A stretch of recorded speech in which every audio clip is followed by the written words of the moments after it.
I integrated the Amir's sound font reader or SFZ reader um, in its utilities, and then had it create a fusion patch, and then integrated that in as my instrument. So I got basically, if I go look at it, this is the UI, and so these are the different samples to play, and so if I was going to add a new one, I'd be adding it to this button here. So I'll show you what I do to go do that. Um, the the first thing is I've got to bring in a sound font. So let's grab a sound font, and this is how easy it is. So kudos is all I can say. So to Amir for the work he's done. This is in his Fusion Utils download. So I'll grab one of my hundreds or thousands of um, oh, saw strings, or what the heck? A honky piano. What the heck? Let's see how that sounds. Bring in the sound font, and this is using his Fusion tool for importing sound fonts. I'll bring it in, and it'll create a Fusion patch that looks like this. And if I open that up, here's what it brought in. And you'll see how it brings in, and it brings in the different samples, and then it puts a minimum and maximum note to play it from. Well, here's the uh, here's the thing I would do, Amir, if you're watching this. I have to go back through here, of course, and change the minimum and maximum notes just in case I have things here. So it would be neat if your tool actually did this for me. So it'll be 33 through 36, you know, and 37 through 40, and 41. Otherwise, it won't play those notes. 44. If I don't do this, it won't play the notes in between 49 and 50. It won't play note 50, 51, and 52 because it doesn't have anything in the fusion table for it. So that's a switch I would make, Amir, if you're in there. 60. So sorry for this. This is going to take a while.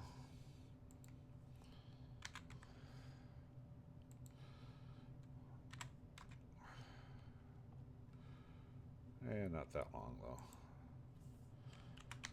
So I've got the full range of the MIDI keyboard, you know, grabbing a sample and adjusting the pitch automatically, which is what Fusion does.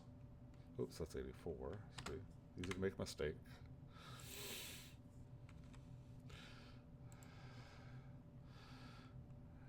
Uh, but still, this is much faster than if I brought it in and did the old way I used to do it. All right, and we'll make him out to 127, whatever. There we go. And we'll save it. So now I've got that in here. So I've got a working Fusion patch. Now, I use this, like I say, I've got a sampler keyboard, so I really want to look at I scaffold all the code up here, so I'm saying if you click on sample 6, you go ahead and play that. So I'll call sample 6 honky piano.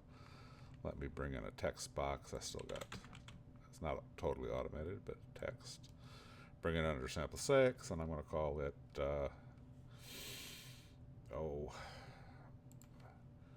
we'll call it honky.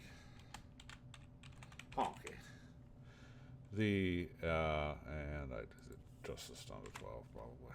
There you go. So now, that's too small, 16.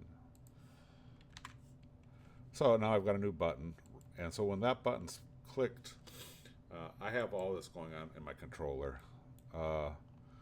So if this is 6 was selected, so if 6 is selected, 5 is selected, 6 is selected, then what I do here is I would set it up to a meta sound. So I need to go set up a meta sound for it real quick. This is the way I do it anyway. So I will go ahead and duplicate it, this one here, and I'll call this meta sound honky piano. And all I do here is this is how I get the fusion patch assigned.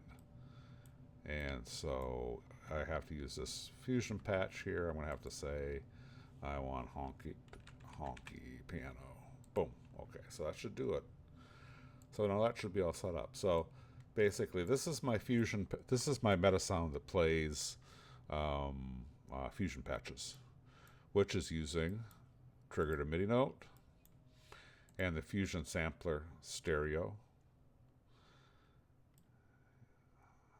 and playing it through, and it adds volume and pan in, so I can control the volume and the pan inside of my synth. And I also, as post, I add if you were to look at it here,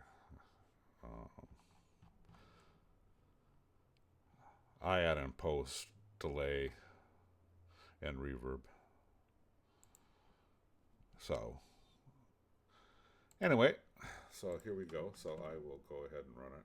It's all set up. That's all it took to bring in an instrument. Whoops, that's not the place to do it. All right, so I'll launch it and we'll see if it works. Chances of it working, I probably forgot something, but this is my sampler synth. Oh yeah, I did forget something. See, I knew I would.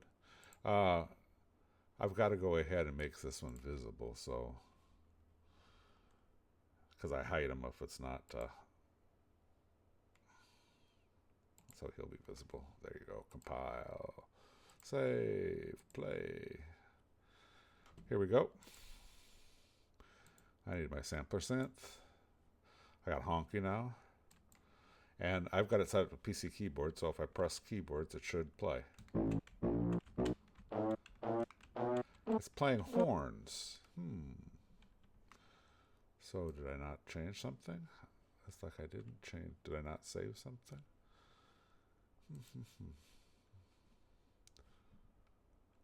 If it's 6, play sample 6 selected. And it says, oh, well, I've got to change this. MS. Got to point to the meta sound. Sorry. There you go. But still, super fast compared to what I used to do.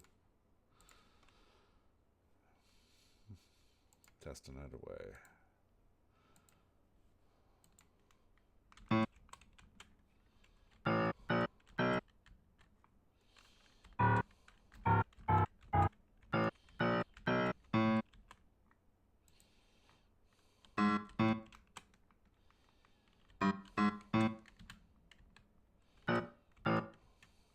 There you go. So that's it implemented. Thanks again, Amir, for the great tools to be able to get some sound fonts in.